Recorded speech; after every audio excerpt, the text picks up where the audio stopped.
abantu bakakuvuga ngo urajahe, bakakuvuga bongorerana ngo nibutsa, ariko bugaca kongera bugaca n'ejo bugaca. Hari abantu baza banyura ahantu abantu bakaza bongora uko buraca bwaca tuje kureba bakabona burake Theogene ndamukunda ndabaho bugaca kongera bugaca, ariko nawe uri convaincu uremeza n'abari bavuga ngo ndibuca kuriya niko kuri sinshuru. Hari abantu nk'abamwe umuntu wese azi ubuzima bwe. Hari abantu Imana yagiriye neza basanga iwabo bazamena amata, hakaba abandi sibyo ba bakuvuga bukongera bugaca. Kubwira Imana ngo Patrick kavuge Patrick ganeho twahuye ngo afite ubushobozi bwo kuja muri Amerika uko azutse akavuga ngo ngiye muri Amerika, ariko ico ndikikonvenga utize indaya buri munsi abarozi afite za dagoni za dagoni azakatisha akaja muri Amerika akavayo akaja i Burayi, kumubwira ngo i Burayi, kumubwira ngo muri Amerika, kumubwira ngo passport, kumubwira ngo warabyaye, kumubwira ngo Imana. Ico si ubutumwa bwishyira mu mutima ngo bumutere wowe wizeye amashimwe ufite guhera ku rufi ufata urujanga ukavuga ngo ma uri mwiza ibihe n'ibihe, kandi turaguhimbaje, turagushimiye kandi turaguhimbaje. Ozana ozana hayiruje mu izina ry'Uwiteka Imana yacu nyiribihe nyirijuru, wimbazwe mwami. Dufite ubushake bwo kuvuga imirimo yawe, turabikunze, turabyishimiye, biduteye ishema, biduteye umunezero. Twabyambariye, twabitekerejeho, tuje kukuramya. Ai tuje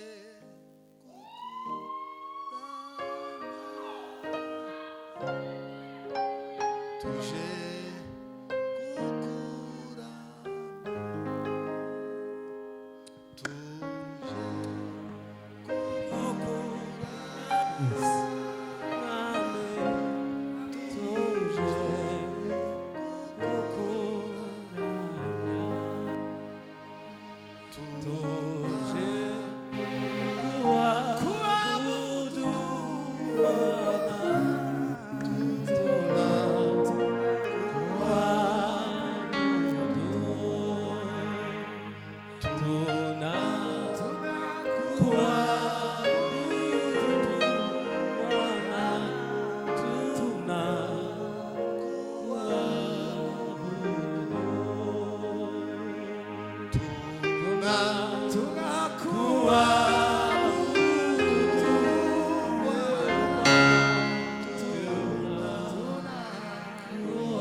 twese dukomere Imana amashyi. Haleluya, haleluya. Yesu ashimwe cyane. Turashimira Imana yacu nziza yaduhaye umugisha wo kuba turi hano muri iki kibanza. Ni ikibanza cyiza, ndabyibuka nabivuze inshuro nyinshi ndi hano, uburyo ari umugisha kuba bene hano hantu.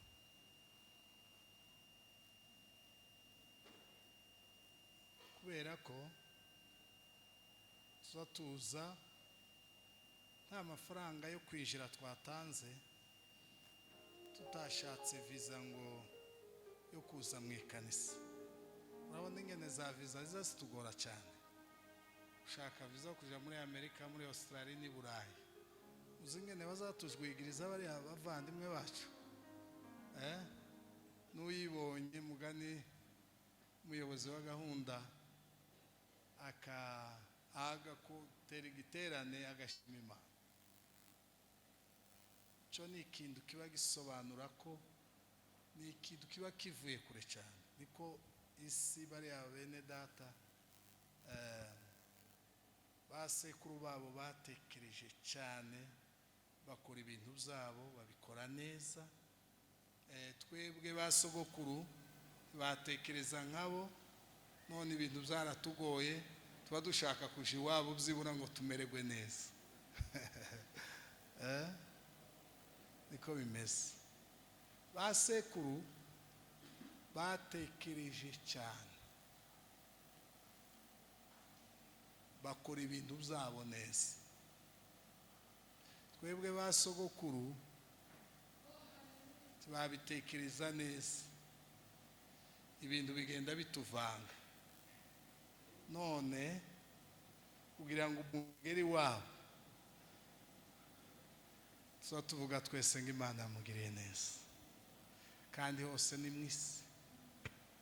Siko bimeze Patri, siko bimeze. Haba imbeho nyinshi itabaho. Hani wacu nahasanzwe, ariko iyo umuntu ageze iwabo kuriya ni imitekerereze. Turatandukanye. Basokuru na basekuru isi yabo bayigize nziza cyane.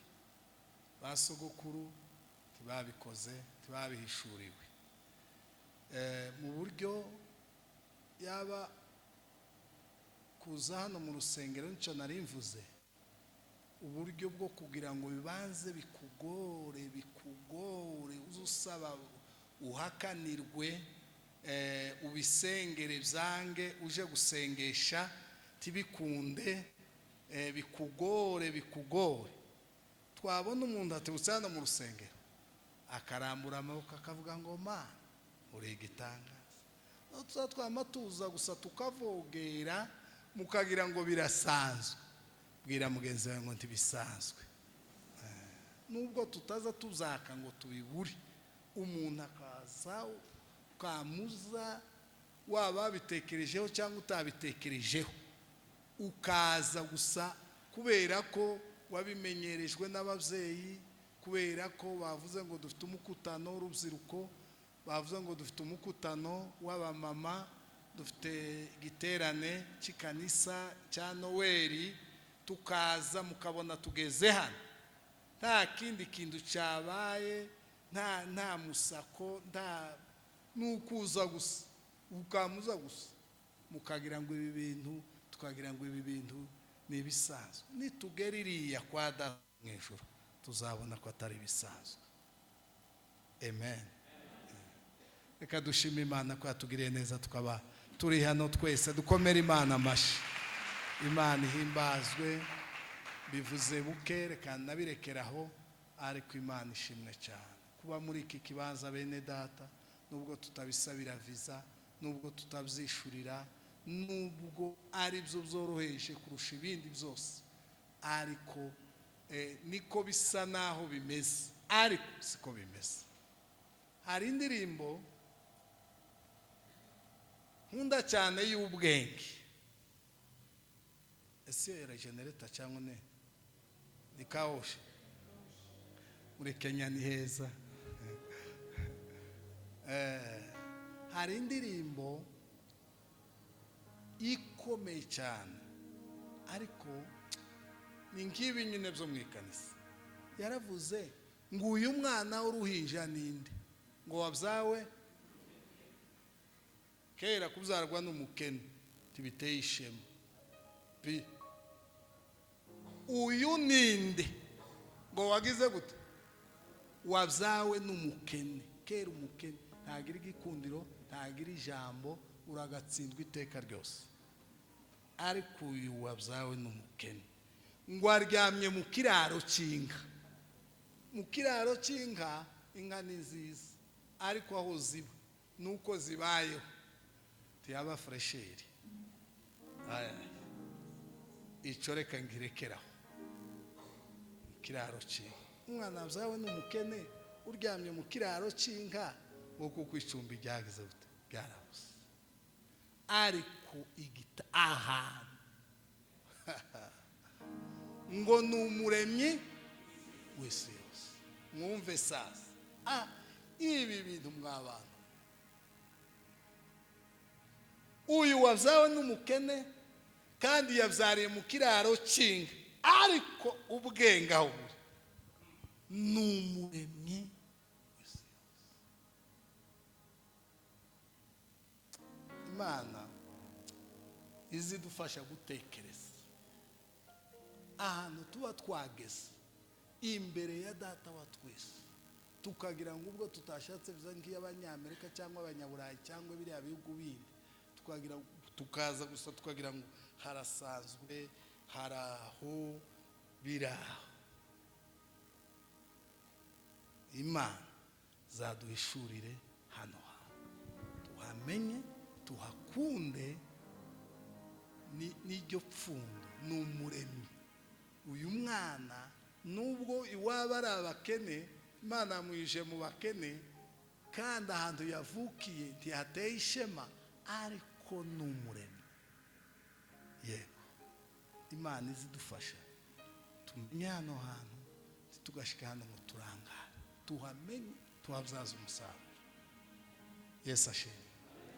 Umuntu wasomye munsi Salomo yatashe urusengero yavugiye amagambo akomeye cyane ngo nibazaba bashonje, nibazaba batewe n'intambara, nibazaba batewe n'ibibazo bitandukanye. Yarabivuze, hari urutonde yavuze, aravuga ngo Salomo yasengaga ngo nibashika ngo nibazaba baratwawe n'iminyago ngo ariko bakibuka hano hantu mu nzu yitiriwe izina ryawe uzabumva uri mu ijuru uzabatabara. Imana ibikora itavugishije ijwi ahubwo imanura ubwiza bwayo bumeze nk'igicu umuntu akazayinjira gutya akazahura n'ubwiza bw'igikorwa. Ubwiza Imana irabisinya ibiteraho kashe iravuga ngo ndabyemeye. Aha hantu mw'abantu mwe Imana izadufasha wishurirwa tuhaza uko dushaka.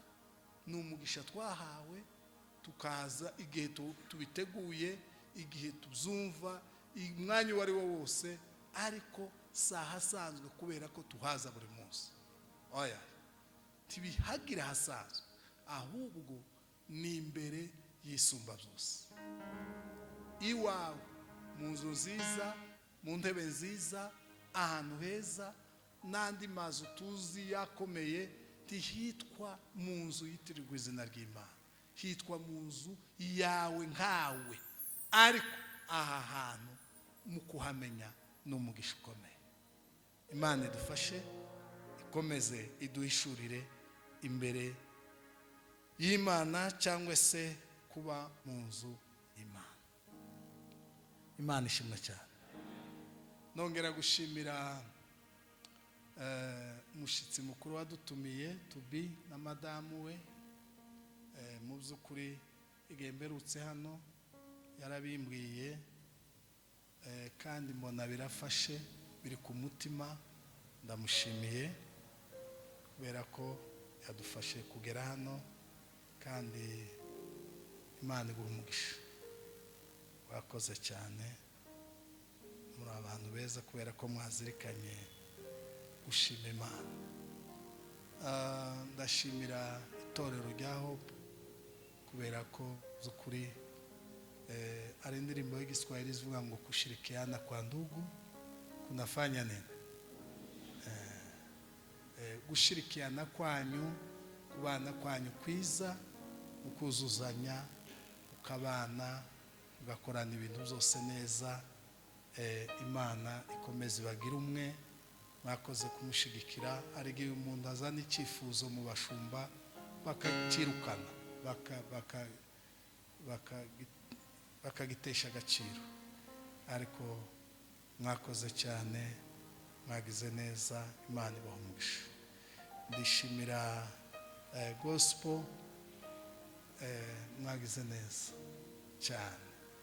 Ahantu hagari turi bene mugabo umwe, turi bene mubyeyi umwe, kuba mwemeye mugatanga kino kibanza mu by'ukuri mwamugaragaje ko mufite ari itorero ry'Imana.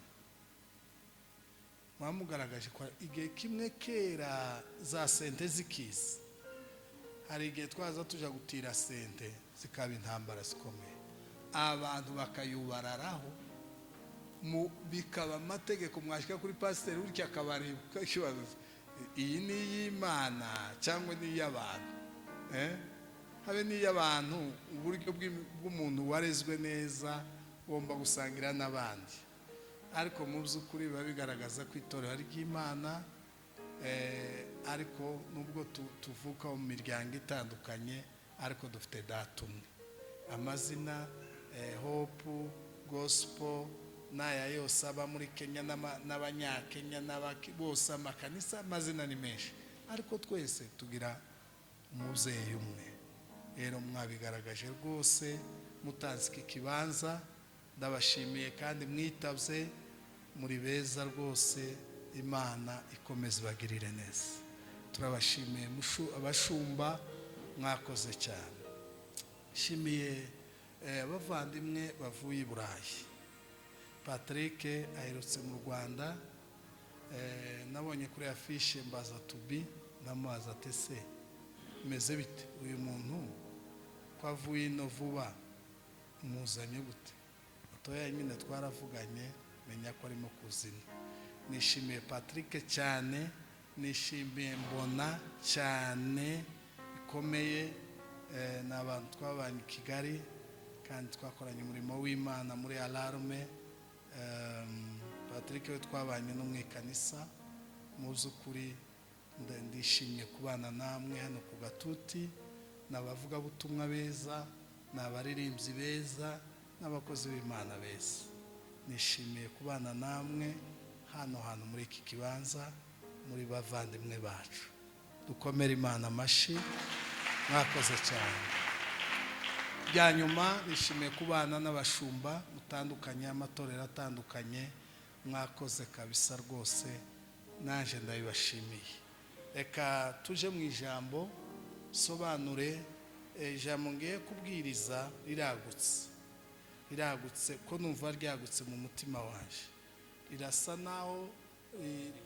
naho ndagenda risobanura, muraza kuryumva. Rihita ryinjira mu mashimwe kuko tubiteguye, ariko rirarangiriza mu mashimwe. Ego. Kandi finale niyo y'ingenzi. Iyo umuntu utangiye neza ariko karangiza wabitambitse, uba wabyishe, uza bisambuka. Dusome ijambo mu Batesalonike kuko babiteguye. Batesalonike ba mbere 5 umurongo wa kangahe? Wa 18. Ariko duhere ku 16. Ngaho agira dusomera.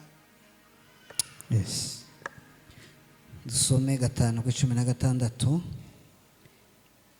Haravuze ngo mwishime iteka, musenge ubudasiba, Yego. mu bibaho byose muhore mushima, kuko ari byo Imana ishaka, kuko ari byo Imana ibashakaho muri Kristo Yesu. Amen. Amen.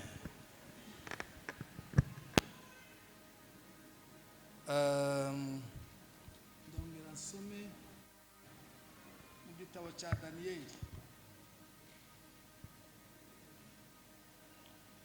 Daniyeli n'ibice 2 umurongo wa mbere. Daniyeli ibice 2 umurongo wa mbere. Mu mwaka wa 3 Yehoyakimu umwami w'Abayuda ari ku ngoma, Nebukadinezari umwami wa Babuloni yateye Yerusalemu arahagota. Komeze. Cyane. Uwiteka Imana imugabiza Yehoyakimu umwami w'Abayuda hamwe n'ibintu bimwe byo mu nzu y'Imana, abijana mu gihugu cy'Ishinari mu rusengero rw'Imana ye, maze abishyira mu nzu y'ububiko bwayo. Nuko umwami ategeka Ashibenazi umutware w'inkone ze. Wasomye kabiri umurongo wa mbere, wasomye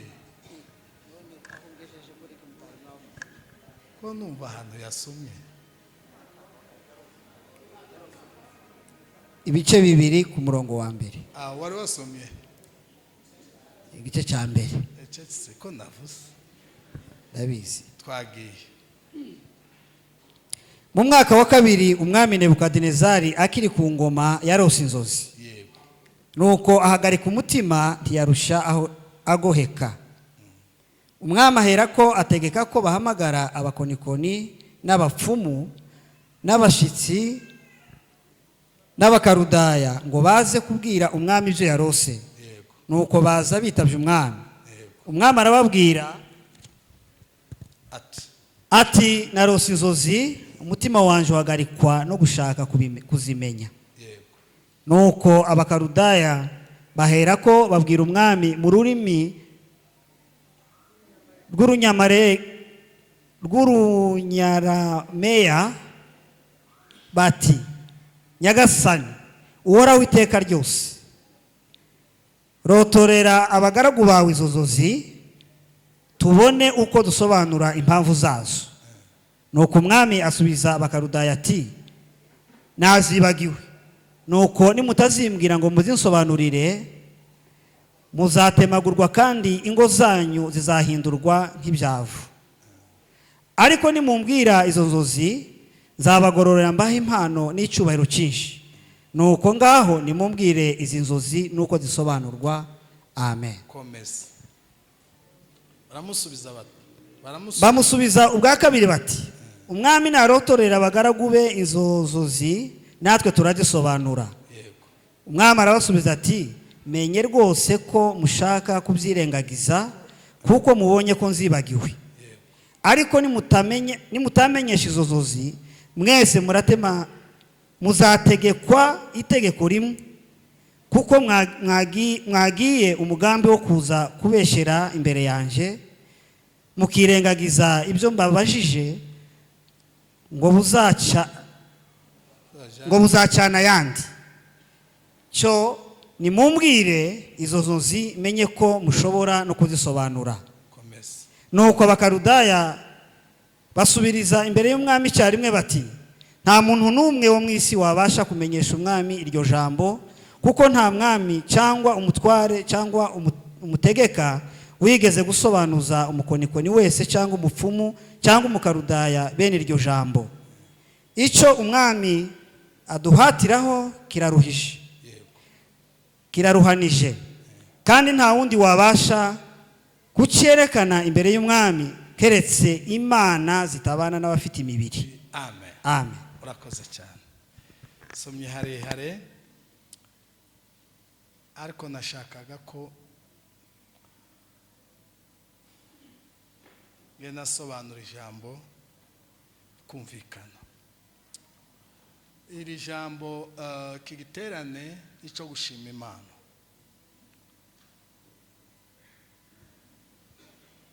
Hari uburyo navuga uburyo bwo gushima Imana. Imana abizeye twebwe, abizeye Imana batwebwe, jewe namwe,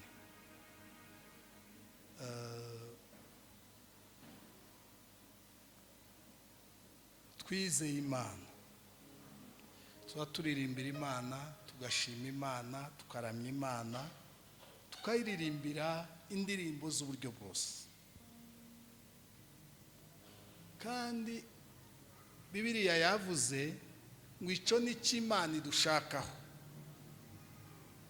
mwishime iteka, muhore mushima, ibintu byose muzamushima, mushime. nimurara muriye mushime, nimubyuka mushime. Hari ikintu dusanga mu byanditswe, Yesu ngwashitse ku nyanja abwira abigishwa ati ntafi murabyibuka abasomyi ba Bibiliya ngo bamuheze ifi ntiyayiriye, yabanje kwishimira. Siko byanditse? Arabanza arashima ifi agiye kurya. Uriya kwama wataguza umutsima ukamurya ukarangiza ugakaraba ukaryama ntibyemewe. Yesu yafashe ifi ngo arabanza arayishimira. Mwibuke na ya migati yagaburiye abantu, yabanje agira gute? Arayishimira. N'umunsi yageze ku gituro cya Lazaro yarashimye, yaravuze ngo data ndabizi kuza unyumva. Avuga amagambo, ariko ayo magambo arimo ijambo, amagambo menshi arimo gushima mu bintu byose. Buriya ibyo twita bito kandi tutanabishoboye bibaho, hari ibintu bito, izo mvugo zirazwi, aka ni akantu gato. Ariko Yesu yahereye ku ifi, urujanga, arafata urujanga ararushimira. Nta bintu tudakwiye gushima, nta bintu tudakwiye, n'umwenda mwiza, n'umuntu yakubwiye ngo uraberewe ugomba kubishimira Imana. Wambaye neza umuntu akakubwira ngo uraberewe, umuntu akakubwira ngo Imana yaguhaye umugisha, bakakubonamo ikintu cyiza, ukwiye gushima Imana.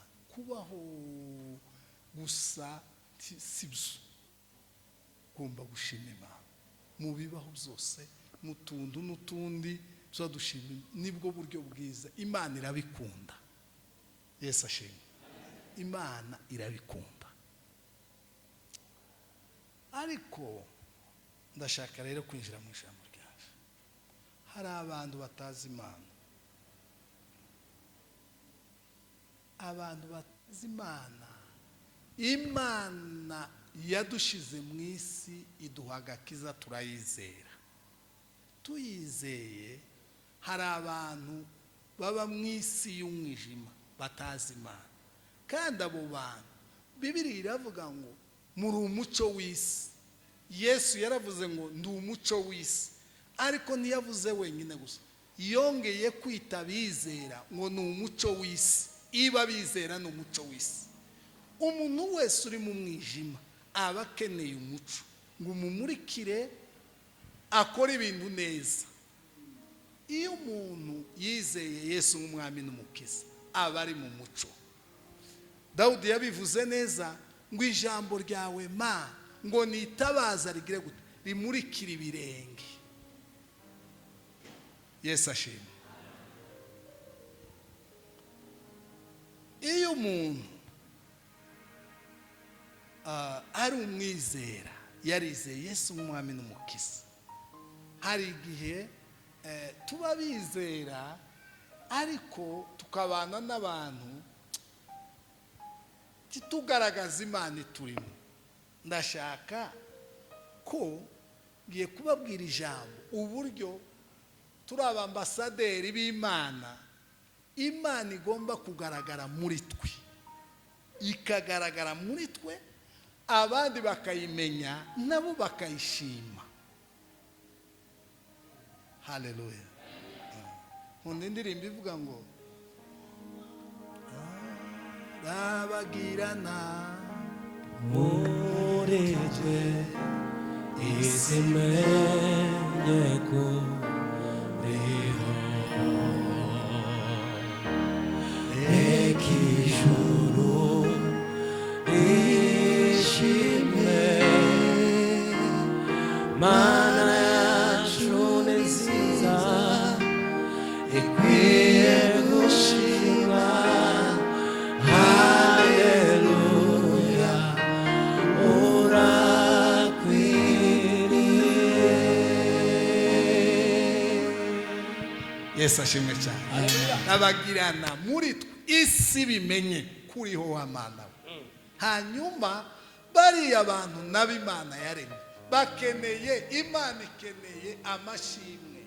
Ni byiza, Imana irabikunda ko abantu bayishima, tukayishima. Dawudi yarayishimaga, ariko Dawudi yagaze ayishima, yagaze aruha, agafata ingingo ze akazipartaje, akavuga ngo mwabindimo byose, ni ukuvuga ngo wakuboko we, wakuguruwe, wa mutwe we, wa maso we, wa menyo we, wa bihaha we, wa mara we, wa mugongo we, wa kirato we, mwabi ibigize umuntu. Noneho ntavuge ngo, akavuga ngo mutima wanje, ariko akabona tiyabirangije, akaje muri detaye z'ingingo, akaje muri detaye ingingo. Mwabindimo byose, mwabingize byose, amazimana ikabikunda cyane, Imana ikabikunda. Yarushye iravuga ngo dawe, ngo mbonye umuntu umeze, donc yagaze ayishima, akayishyira muri detaye, akayishyira muri, akayizinirira, akayivuga uburyo, akavuga izuba, akavuga ukwezi, akavuga inyenyeri, akavuga inyanja, akavuga imigezi, akavuga ubutaka, akavuga ngo wasiwe turagara, wajuruwe. Haleluya. Nuko Imana ikabikunda cyane. Imana ikunda ko tuyivuga, tuyiramya, tuyiririmba. Duhera ku ifi Yesu yafashe ifi ngo arabanza arayishimira. Duhera ku bana bacu, umuntu agahaguruka akavuga ngo Mana, ukazuya mu cyumba ukabanza ukarira, ugashima Imana. Ndashimira Imana ko Imana yandinze iki niki gihe niki. Naje mfite igiterane cyo gushima Imana ku itariki 28 muri uku kwezi kwa 12. Mfite igiterane kizobera kuri Fosway. Naje ngiye kuja muri detail, naributse kuva kera muri zuba, zovuga umuhamagaro, mvuge ubukene, mvuge amazina bagisiri, mvuge biraho, nama ndondagira, mvuge muri Bzura, mvuge ku Kabara, mvuge i Rwanda, mvuge i Burundi, mvuge i Bugande Prayer Mountain, mvuge i Nairobi, mvuge detail. Kutigitera namenye Imana Yesu yafashe ifi gutyo, urujanga arabanza ararushimira. Satani yamaze amashimwe, irayamara mu bantu baraho, kandi mw'abantu tugizwe n'ibitangaza gusa. Mungu wetu wa ajabu, Ajabu, wetu wa ajabu, ajabu, ajabu, ajabu. Ukitazama milima gisi alivyoiumba utakuta Ni wa ajabu. Ukitazama ndege, ukitazama,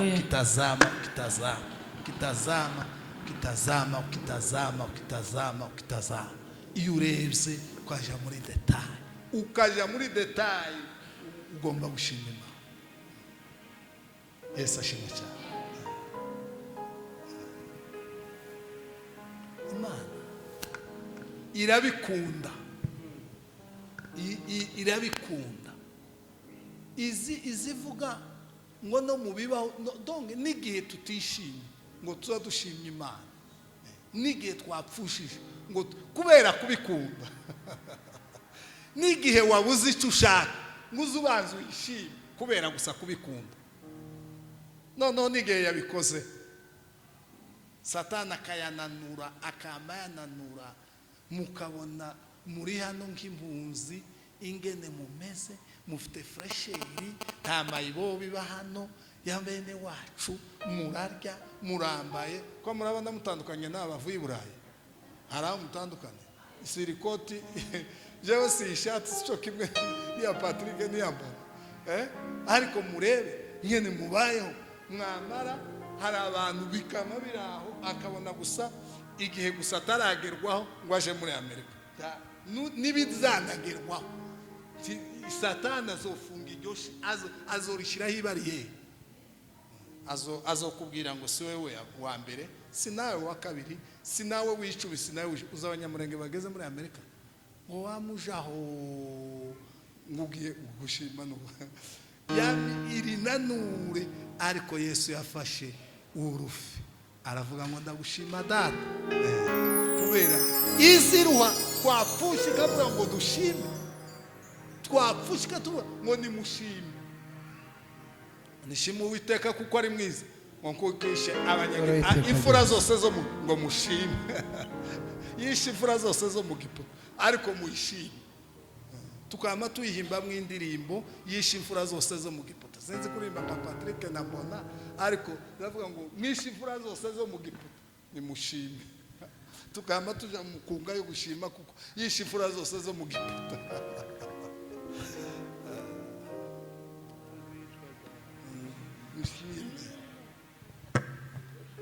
Imana irabikunda ishimwe rya Yesu ryo yuzuza ishimwe ryanjye n'ubwibyaremwe byose bitagushima ishimwe n'iryo mwambaro wawe uhoraho ishimwe n'iryo buturo bwawe Imana ishimwe n'iryo mwambaro wawe uhoraho ishimwe n'iryo buturo bwawe. Haleluya Amen. Ego babyeyi uzamushima Imana kandi mubyigisha abana banyu kuko Imana irabikunda. Bibiliya yavuze ngo n'iki Imana ibashaka muri Kristo Yesu muzamubyigisha abana banyu mwebwe mwige gushima mushime kubyabanejeje mushime kubitarabanezeza kuko iyo wamaze kunezeza ishobora byose na nyuma ya zeru irakora. Imana ihimba tuzoza twiga gushima ka tubiha abana bacu babimwe nka kurya baza banywa amata abamama mufite mutwite muzatura abana ba mushime uburyo umwana kurira mu muntu akabunda agakura akamana we ubishimira Imana mu bwenge bw'Imana no mu bushobozi bw'Imana hanyuma uzigisha umwana wawe azovuka shimwe kuko n'iki Imana ibashaka.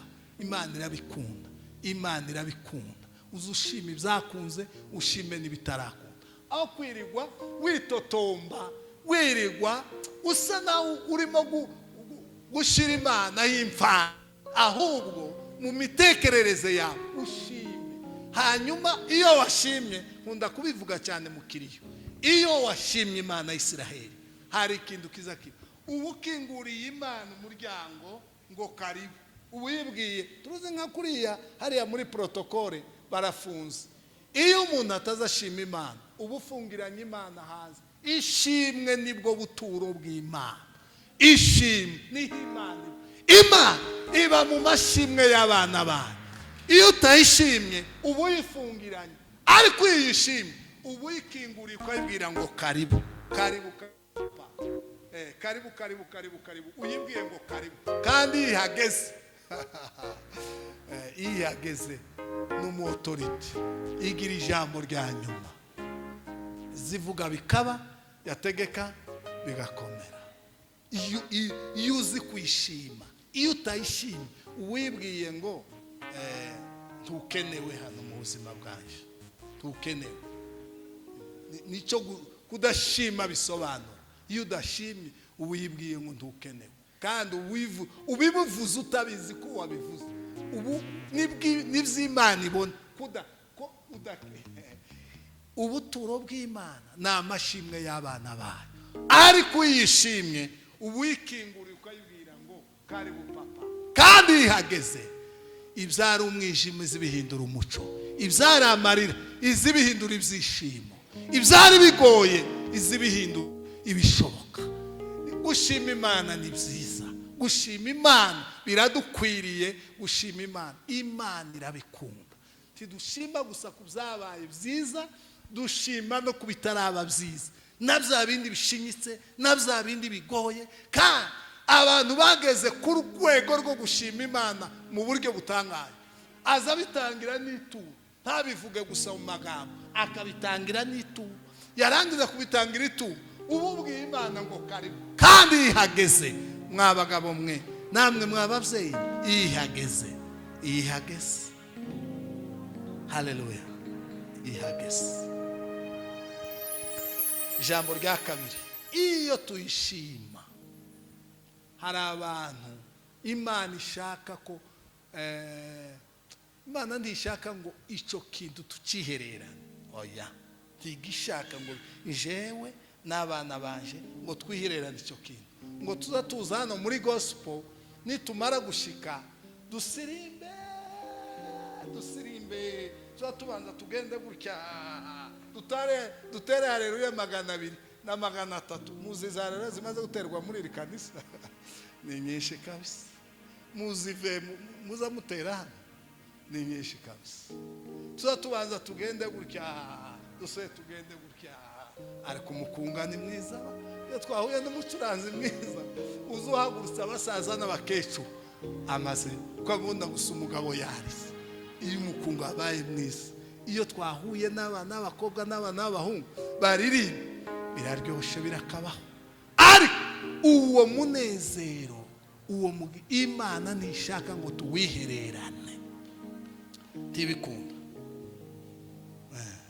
Yesu amaze gushiga intumwa, murabyibuka ko bihereranye mu cyumba ba Petero na ba Matayo na ba Luka na ba Mariko na ba bose, za ntumwa zose zamaziza gusa mu gitaramo, ziruzuzwa. Yesu ati si iyo gahunda. Yemwe abandi nabo bakeneye ubutumwa, abandi bakeneye ubutumwa. Imana ikeneye igisirimba cy'abariya nabo, Imana ikeneye umukunga, Imana ikeneye agakiza ko binjira. Ariko bigenda gute? Nashaka rero kubasobanurira iryo jambo nkarangiza ubutumwa bwanje bw'uyu munsi. Haleluya. Imana ikeneye kurabagirana muri wowe, ikeneye kwirabagirana muri wowe. Umuntu yayibona akavuga ngo iyi niyo Mana. Ariko dushobora kubikora gutya, tubikora hanze, washika wabikora ubuvuzi Imana kandi yaremye ijuru n'isi. Ariko yo kureba nk'abamasayi bataba mu ikanisa, akareba akavuga turi ni umuco wanyu. Kubwira Imana ngo Imana yaremye ijuru n'isi ntibihagije ngo bikonvenke utizera. Imana yampaye inzu, Imana yampaye imodoka, Imana yampaye umugore, Imana yampaye abana.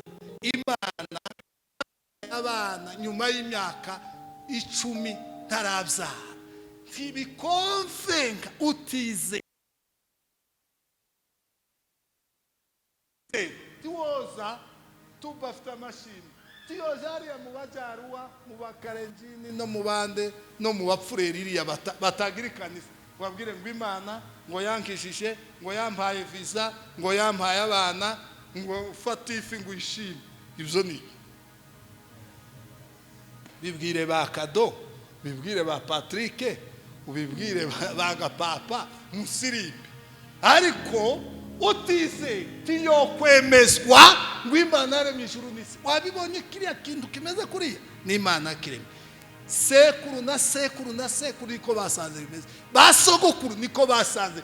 Twebwe twavutse na ba data kumubwira ngo Imana ibyo turabisangiye. Ukwezi turagusangiye, izuba turarisangiye, Tanganyika turayisangiye, kuvuka kubitanga tumubwiriza no ndibyo oya kumubwira yefite amashimwe yo kuvuga ngo Imana yambaye ndi muzu muwaje i Kigali utazi Kigali azohagera ariko kubwe Patrick ngo yicaye i Burayi Patrick ngo yicaye i Burayi n'umunyaburayi afite passport yoje muri Amerika yo uko yaje hano yashaka ntabakatishije abakatisha kuja muri Amerika uyu Patrick yewe nawe uzokora igitera uyu turasira bambona bo data bafite bamuzehe bawudumiye gikaze abantu bakakuvuga ngo urajahe bakakuvuga bongorerana ngo ntibuca ariko bugaca kongera bugaca n'ejo bugaca. hari abantu baza banyura ahantu abantu bakaza bongora uko buraca bwaca tuje kureba bakabona burake Theogene ndamukunda ndabaho bugaca kongera bugaca ariko nawe uri convaincu uremeza n'abari bavuga ngo ndibuca kuriya niko kuri sinshuru. hari abantu nk'abamwe umuntu wese azi ubuzima bwe. hari abantu Imana yagiriye neza basanga iwabo bazamena amata hakaba abandi sibyo bakuvuga bukongera bugaca kubwira Imana ngo Patrick kavuge Patrick ganeho twahuye ngo afite ubushobozi bwo kuja muri Amerika uko azutse akavuga ngo ngiye muri Amerika ariko ico ndikikonvenga utize indaya uri munsi abarozi afite za daguni za daguni azakatisha akaja muri Amerika akavayo akaja i Burayi kumubwira ngo i Burayi kumubwira ngo muri Amerika kumubwira ngo passport kumubwira ngo warabyaye kumubwira ngo Imana ico so ubutumwa bwizira mu mutima ngo bumutere wowe wizeye amashimwe ufite guhera ku rufi ufata urujanga ukavuga ngo uri mwiza ibihane iyo nyenyeri iyo mbuto kugira ngo yishyire mu mutima bigenda gute niryo jambo nshaka kubabwira. Haleluya. Twasomye amakuru ya Daniyeli. hari ahantu Imana izibonekera utizeye. hari ahantu gapa Imana gukiziseruka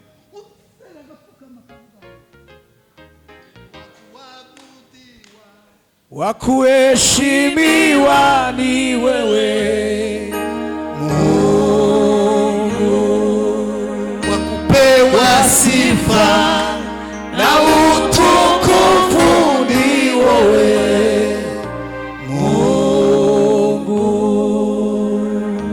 Haleluya. Haleluya. hari ahantu Imana izinyura gutya utizeye agapfukama akarira amarira yo kwizera akavuga ngo ndakubona. niho ngiye kubabwira ayo mavuta tutarayagira. aya materaniro yacu yo kubwirana ni meza ariko saha gusa donc no hari abandi Imana ikeneye. nababwiye ngo niyo twapfushije isi tubwira ngo nimushime mwumva urwego Imana ikundamwe amashimwe. warabuze kiriya na kiriya kakubwira ngo shima. mukayo undi yarananiwe abana barashyira amasanduku 10 ariko yo hari ahantu bahagaze bahurira n'Imana aravuga Yobu n'akanwa ke imbere y'amasanduku 10 aravuga ngo imana niyo yambaye, imana iratwaye, izina ryawe rigire gute, rihabwa icubahiro. Urwego rwo kumenya ngo imana izidukenera muka n'igihe abana bacu bari imbere, cyangwa twabuze abagabo, cyangwa twabuze icyo dushaka, imana ikunda amashimwe ku rwego ibishaka ngo tuyishimemo mu gihe tutarabona icyo dushaka.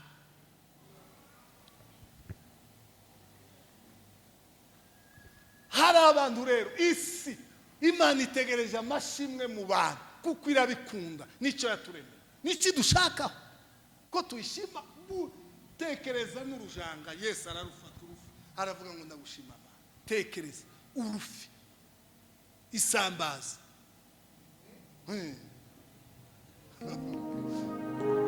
ariyo ni miraje, aribyo ari espoir papa, ariwe nyiraho, ariko aravuga ngo ndagushima Data.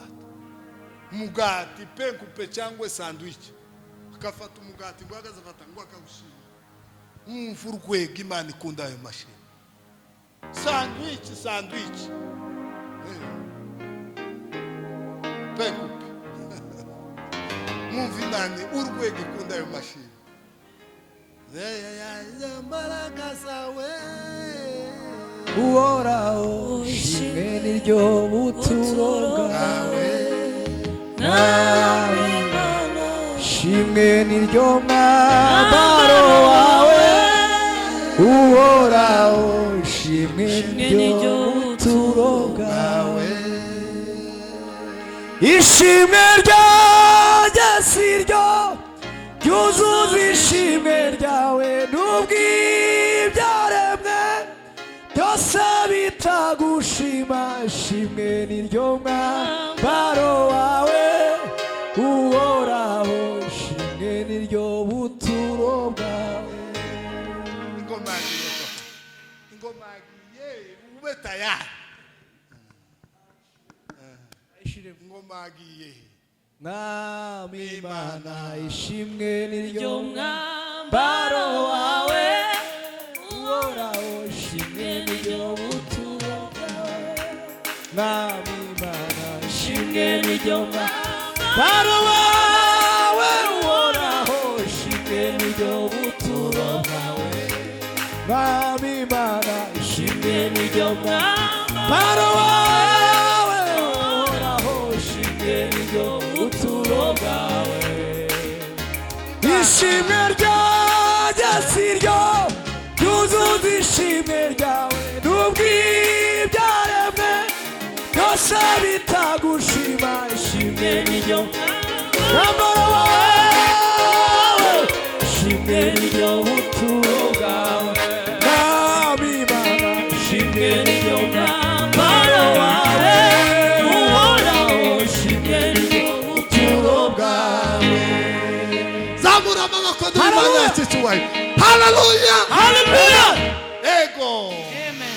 Imana n'iki dushakaho muri Kristo Yesu. Bwana asifiwe.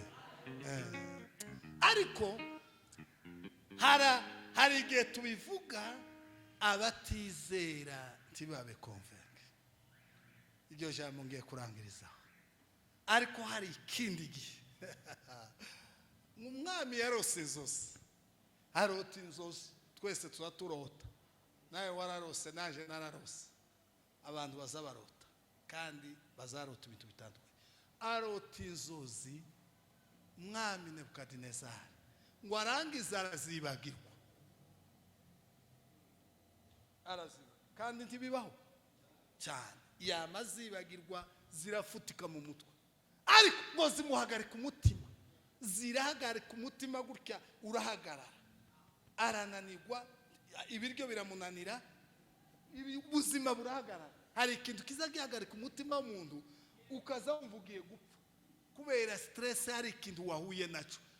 Umwami yarose inzozi, ibintu byose kurya biramunanira, ibyishimo by'ibwami biranga, tiyibuka, aravuga ati ngira abantu. Icyo gihe abarozi nibo babaga kwibera. Kabiya yigeze kubitubwira, Pasiteri Kabiya, ngo abarozi b'iwabo ntibameze nk'abahani wacu. Abahani wacu ntibaza bashaka, navuga no mu materaniro, bakora akazi kabo uko babyumva, kandi n'abatekinisiye n'abahanga. Tibaza bifotora bari mu nama, tibaza bakora mwari mwabona ifoto ensemble y'abarozi bivuga se ko itabaho. Tibaza bakora ensemble ngo bifotore, tibashira ku mbuga postinga, ntiwomenya ngo bavuze iki. Kandi ngo nibo ba mbere bagira inama, ngo nibo ba mbere bagira ibanga, nibo ba mbere. Uriya mugabo shitani umuntu muri iyo ministeri, iyo ministeri gani nyinshi, ugiye muri iyo ministeri yiriya mu mwijima mapepe, kandi cyane cyane sosiyete y'iwacu n'abandi bo nko muri Amerika n'abandi banyamahanga, iyo afite uburozi azavuga ati jewe mfite umuti niko na dawa baba bacu barabizi, natwe tumaze kumenya amakuru y'abazungu. Mfite umuti, nimba byakugoye ngwino ngutize, ariko twebwe ufite dawa. Oyaye nuko mbivuze, nimba hari macho ya Bwana yaona ukarahwereye ako nta uri hano babiriya muri za Komoro Pastor Suzi nuko amagaya barozi cogeye iwabo bari sawa, bari meze nkuko kwiyuni wacu. Amagaya barozi, abapfumu, abakonikoni, arababwira ati yeme narosi zose none ga musobanurire. Zitubwira nazibagiwe. Wazibagiwe ati nta muntu n'umwe uzumenya iby'undi yarose nijoro kandi yabye. Basi duhe mwangazi, duhega kandi twohera ati simeni bukapi, ariko ibiryo byananiye ko barashira ibiryo ku meza bikanga. None nzambahemberike simwe yazanye abarozi, azana abanyabwenge, abafilosofe, abantu bazi gutekereza igami, abajanama b'ibwami, nibo yazanye ku namba ya mbere. Narose ibintu none ga musobanurire. Umwami bitubwire ati nabyibagiwe. Aho nimba mwabyibagiwe wabyo ati cyane, none se turahera undi ati none si mwebwe abanyabwenge mwigiki kandi umutima urahagaze kuratera. None tinyabuna basi bakugereranya ati simpe ariko umutima urahagaze. Aramubwira ati yewe ijya nyuma ntitwobishobora, nta muntu uzi ukora bene ibi ntibishoboka. Undi ati sasa nimba mutabisobanuriye mwese kumbugita imbugitira hari akanefu kabategereje. Abandi barongera arababwira ati mbaye amahirwe ya kabiri, nimumbwire uko narose kandi musobanurire. Yewe tukubwire uko warose, nimba mwazi ngiye rero kubereka ko ndi umwana. Ati mugende muzana abanyabwenge bose bo mu gihugu. Bazana umugabo umwe ubana n'Imana witwa Daniel. Haleluya, amen. Baramukonvena. Umugabo witwa Ariyoke, protokole wa perezida mukuru ushinzwe abajepe biwe, bamagenda aje kumuzata. Witwa Ariyoke aramuzana, asanga ba Daniel baririya bazavugana n'Imana. Aramuzanya ati ni muri abanyabwenge ati cyane, ntimwatoranijwe ati cyane, tambuka cha mujanwe n'abarozi n'abapfumu n'abakonikoni tugiye kubashinja. Daniel habaye aramubwiye amakuru, umwami yarose inzozi none yazibagiwe, none yasabye ngo bamusobanure. Bamugire gute? Bamusobanura ibyo yarose. Bamusobanura nuko bisobanura ati jewe no bisobanura. Wabisobanura ati cyane. Haleluya! Amwima ugiye kwishiza Imana mundi muntu, hanyuma ubona utazi Imana agashima Imana. Voilà, give Imana dushaka. imana yicaye mu muntu. Umuntu wicaye mu imana aza asohora imana akayishyira mu bundi. Wa wundi wamubwiraga ngo ijuru n'imana yariremye ntabyumva, isi n'imana yiremye, reka noneho agiye kubibona. Hari imana iva muri Daniyeli ikinjira mu mutima wa Nebukadinezari. Nebukadinezari akazamura amaboko akavuga ngo mana we, wa mana uri imana ibaho, nawe agashima imana. Haleluya.